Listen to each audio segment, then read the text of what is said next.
4వ తేదీన ప్రజాప్రభుత్వం అధికారంలోకి వస్తుందని మంత్రాలయం ఎమ్మెల్యే వై బాలనాగరెడ్డి అన్నగారు అన్నారు.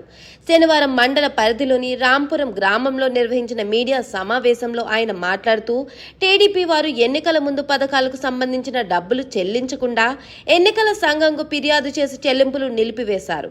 చెప్పిన మాట ప్రకారం అన్నదాతకు చెల్లించాల్సిన పంట నష్టపరిహారంను అదే ఎన్నికల సంఘం అనుమతితో చెల్లించడం జరిగింది. ఎన్నికల ముందు టీడీపీ ఎన్ని కుట్రలు చేసినా ప్రజలంతా వైఎస్ఆర్సీపీ వైపే నిలిచారు. 4వ తేదీన ప్రజాప్రభుత్వం అధికారంలోకి రాబోతుంది.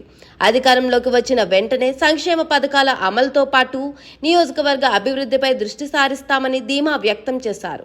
రాష్ట్రంలో జరుగుతున్న అల్లర్ల నేపథ్యంలో నియోజకవర్గంలోని వైఎస్ఆర్సీపీ నాయకులు కార్యకర్తలను ఎవరు రెచ్చగొట్టినా రెచ్చిపోకుండా సమన్వయంతో ఉండాలని సూచించారు.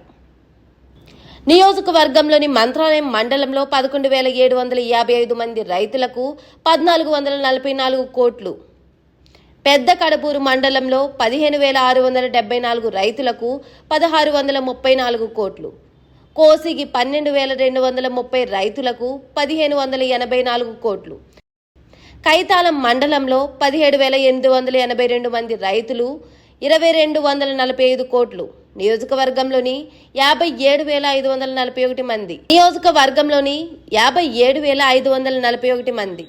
7,408 కోట్లు మంజూరయ్యాయని తెలిపారు.